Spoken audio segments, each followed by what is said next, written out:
Okay, so we're going to start today's lesson by just looking at last week's homework. What you all sent me was excellent, so I'm not going to spend too long going through it. And also, sorry, instead of writing it all out myself, I have just borrowed one of your submissions. So this is exercise 1. The answers are highlighted here in yellow, okay, and all the working out is very clearly shown as well. For exercise 1, you're just calculating relative formula mass. I've given you the mass numbers, the big numbers from the periodic table, and you're just adding those numbers together, okay? But make sure you watch out for the formula. So for example, in C here, you've got Mg, which is magnesium, S, which is sulfur, O, which is oxygen. But if you look at the number, you can see that you've got 4 oxygens, and you have to take that into account. So magnesium, the mass of magnesium is 24, the mass of sulfur is 32, the mass of oxygen is 16, and you've got 4 of them. So it's 16 times 4, which is 64, then plus 32, then plus 24. Okay, HNO3 is the same idea. 1 hydrogen, 1 nitrogen, 3 oxygens, add them all up together. Here you've got a bracket, so you've got 1 magnesium because it's not inside the bracket. You've got 2 oxygens because you're multiplying it by 2 oxygens. Hydrogen, you've got 2 hydrogens. You're again multiplying by 2. Add all that up. And down here you've got 1 calcium on the outside. Nitrogen's inside the bracket, so you've got 2 nitrogen, so it's 14 times 2.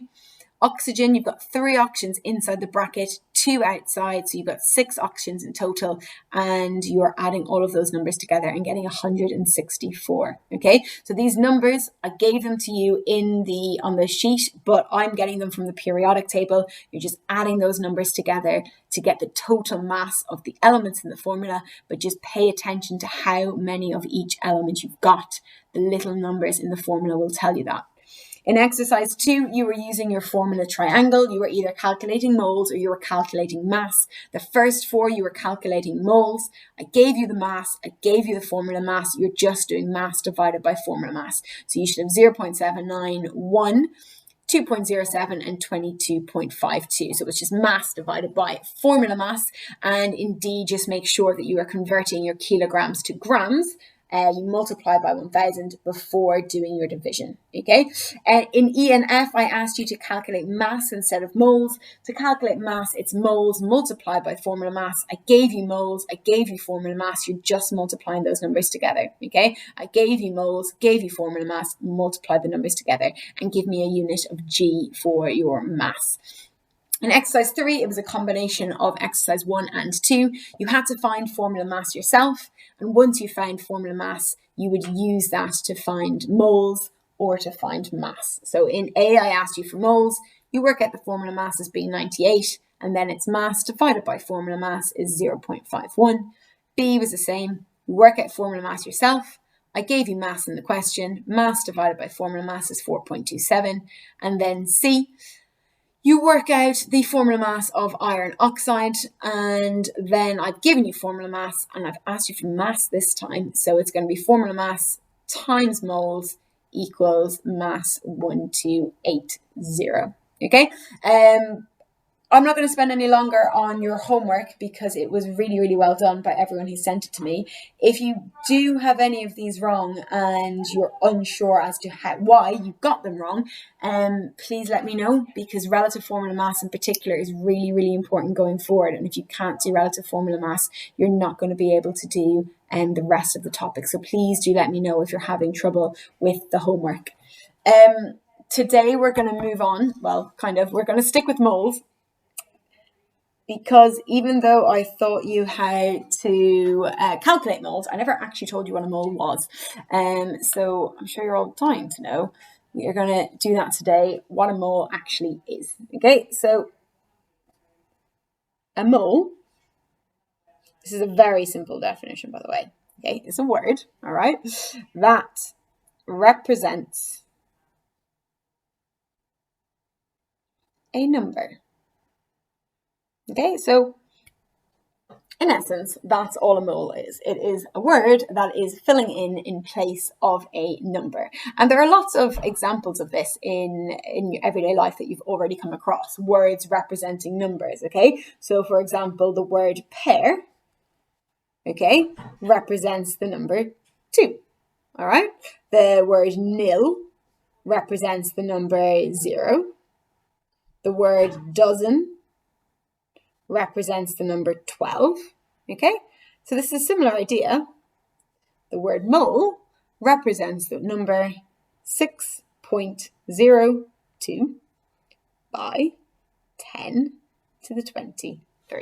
Okay, so fair enough. It is a slightly larger, more complicated and very specific number, but it's the same idea. Just like the word dozen represents the number 12, the word mole represents the number 6.02 by 10 to the 23. And what you'll notice about this number is that I've had to use standard notation. Okay, so I've had to write by 10 to the 23. And I'm pretty sure you've already covered this in maths, but I will just remind you that this by 10 to the 23 means I would have to move the decimal place 23 places to the right. So I would go 1, 2, and then another 21 places, which would mean I would need to add 21 zeros, which would make this number absolutely massive. Okay, so it is a huge, huge, huge number. And because it's so huge and so long and so tedious to write out, instead of writing the number in full, we use this notation. So 6.02 by 10 to the 23, but it is an absolutely massive, massive number.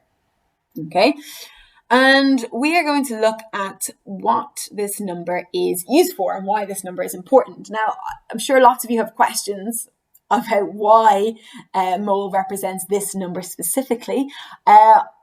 I'm not going to go through that in these lessons. We do come back to this topic in year 10, and I would rather cover that in year 10. But we are going to look at how to use moles, and in year 10, I'm going to cover it in more detail why the word mole represents this particular number. But for now, we're just going to use it, and we're going to see how it is used. Okay? So, firstly, let me see. I'm just going to do a problem, because I think that's the easiest way to see how the word mole is used. Okay. I'm going to do a really simple problem first. Okay, don't be offended. If I asked you how many eggs are in 3 dozen eggs. Okay, if you had 3 dozen eggs, and I want to know how many eggs you actually had in 3 dozen eggs, you would see that the word dozen represents the number 12. And if you had 3 dozen, then you must have 3 multiplied by 12. You must have 36 eggs. Okay, if I asked you how many buns are in, there is a point to this, I promise, 3 dozen buns. Okay, I have gone from eggs to buns, but it doesn't change how I do the calculation. If it's 3 dozen, it's still going to be 3 multiplied by 12, because the number 12 is a dozen. Okay, so you're going to have 36 buns. Okay, if I asked you how many socks are in 8 pairs of socks, okay, you've got 8 pairs. You know the word pair means 2, so it's going to be 8 times 2. You've got 16 socks. And if I change that from socks to shoes, I promise I have a point. In 8 pairs of shoes, okay, you would do exactly the same thing. It would be 8 times 2 equals 16 individual shoes. Okay, now I know this is very simple, but I promise I do have a point. Okay, and the point I'm trying to make is it doesn't matter if you're talking about eggs or buns or socks or shoes. Okay, all you're going to do is fill in the number in place of the word and multiply. So 3 dozen, it's going to be 3 times 12. I'm filling in 12 for dozen and I'm multiplying by 3. Here, I'm still filling in 12 for dozen and I'm multiplying by 3. Here, I'm filling in 2 for pair and I'm multiplying by 8. Here, I'm filling in 2 for pair and I'm multiplying by 8. It doesn't matter if it's eggs, buns, socks, or shoes. The calculation is the same every time. You fill in the number for the word and then you multiply. Okay, and we are going to do that exact same things with chemical elements, and the calculation is going to be no more difficult. So when we are talking about dozen, I asked you how many socks are in pairs of socks, how many shoes are in a pair of shoes. When we are talking about the elements, what are elements actually made of? Okay, elements are made of atoms. Okay, so I would ask you, how many atoms are in 2 moles of sodium, for example? Okay, how many atoms, because that's what elements are made of, they're made of individual atoms. How many atoms are in 2 moles of sodium? Okay, I'm going to do exactly the same calculation as I just did in here. Okay, and instead of the word mole, I need to fill in the number that the word mole represents, 6.02 by 10 to the 23. So it's going to be 2 multiplied by 6.02 by 10 to the 23. And you're going to do that on your calculator. So for this, you will need a scientific calculator.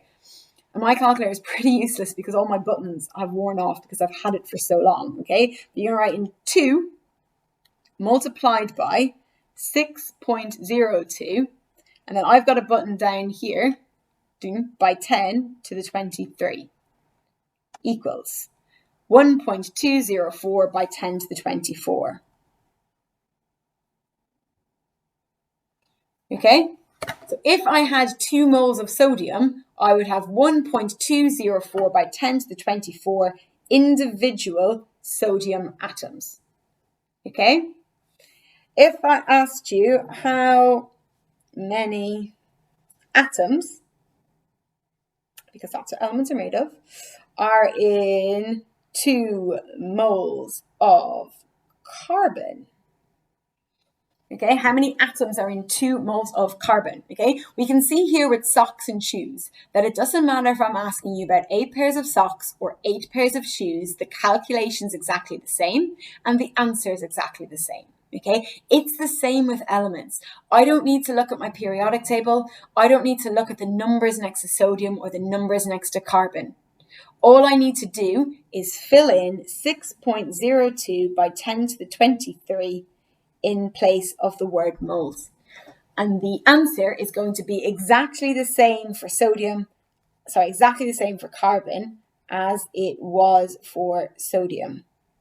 If I have 2 moles of sodium, I've got 1.204 by 10 to the 24 atoms of sodium. If I had 2 moles of carbon, I would also have that number of carbon atoms. Okay, I don't need to do anything different just because I'm changing elements, just like I didn't need to do anything different when I went from socks to shoes or when I went from eggs to buns. Okay, you're just filling in the number 6.02 by 10 to 23 in place of the word moles and you're multiplying. Okay, so if I asked you how many atoms are in 6.3 moles of iron. Okay, exact same. I'm going to take 6.3 and I'm going to multiply it by the number 6.02 by 10 to the 23. Okay, just fill in that number for moles and multiply by 6.3. And you're given this number on your exam paper when you do your GCSEs. They'll tell you it's called Avogadro's constant, which we'll go through later. But you're given this number and then you just multiply. So if I was multiplying this on my little calculator, 6.3 multiplied by 6.02, and then I've got this little button down here on my calculator, which I press by 10 to the 23 equals, and I get 3.79 by 10 to the 24.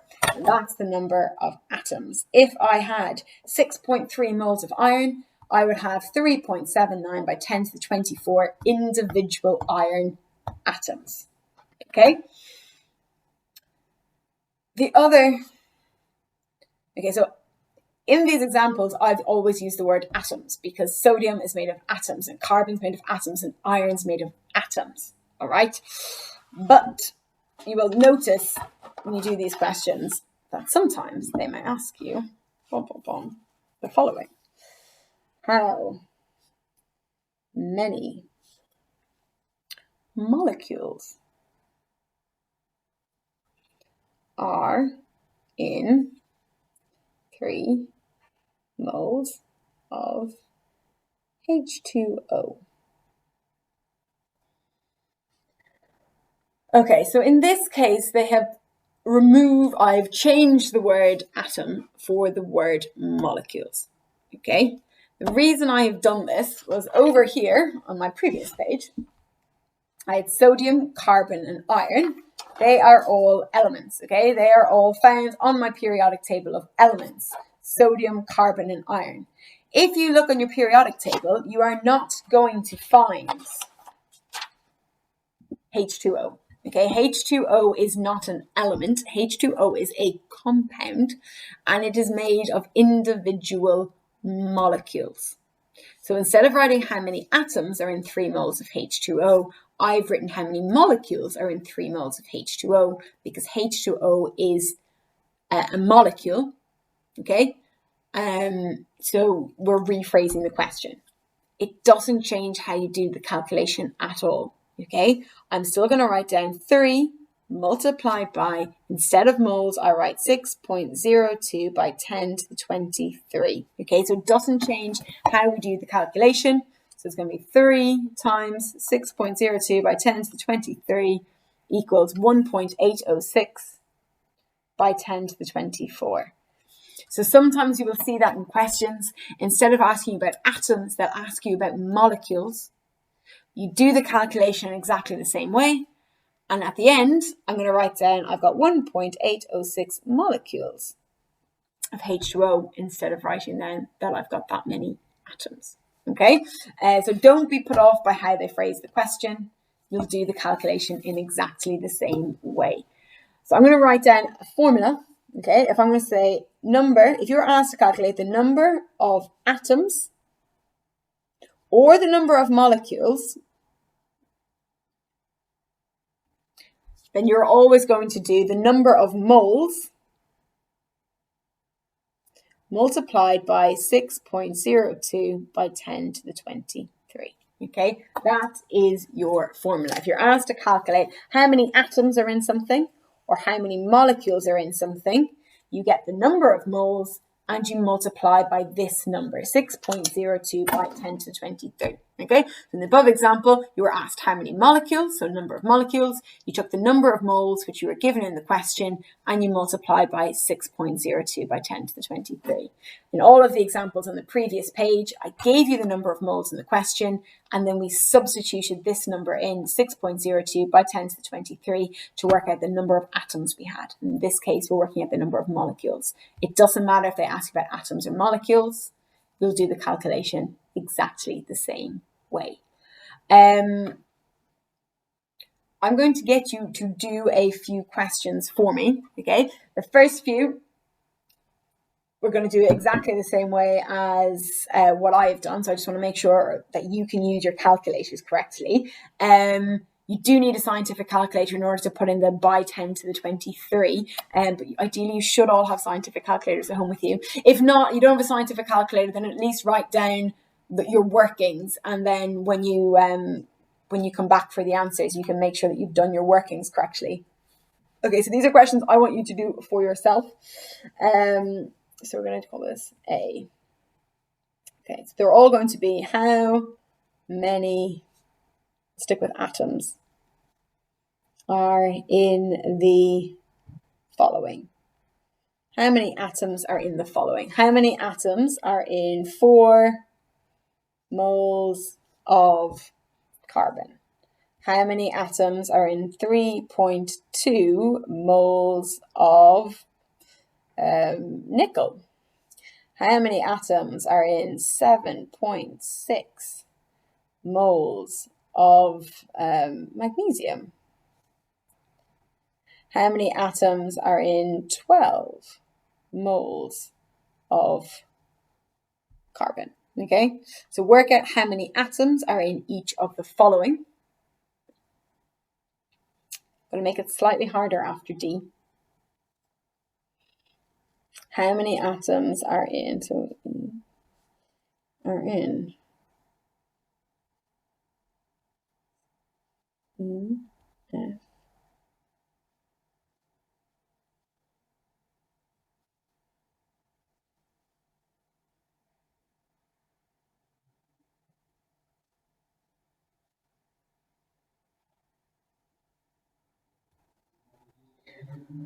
Okay, so you're going to do A, B, C, and D. How many atoms are in the following? You're also going to do how many atoms are in the following for E, F, and G. A, B, C, D, E, F, G, that's fine. You're going to do how many atoms are in the following here. But you'll notice in E, F, and G, I've given you the mass. I have not given you the moles. So here, for this one, you'll need to calculate moles first. And once you've calculated moles, you're going to do it the same as A, B, C, and D. In order to calculate moles, you're going to need the formula mass. So I'm going to tell you the formula mass of carbon, is 12. Formula mass of magnesium is 24. And the formula mass of iron is 26, I think. Nope, 56. Okay, so press pause, have a go at these, and then press play when you're ready to see the answer. Okay, so the answers for A, B, C, and D, all you are doing is filling in this number for the word mole every time. So 4 moles is 4 multiplied by 6.02 by 10 to the 23. 3.2 moles, 3.2 multiplied by that number. 7.6 moles, 7.6 multiplied by that number. 12 moles, 12 multiplied by that number. The calculation is the same. It doesn't matter that I'm changing elements, okay? And if you plug these numbers into your calculator, you should get 2.408 by 10 to the 24, 1.9264 by 10 to the 24, 4.575 by 10 to the 24, 7.224 by 10 to the 24.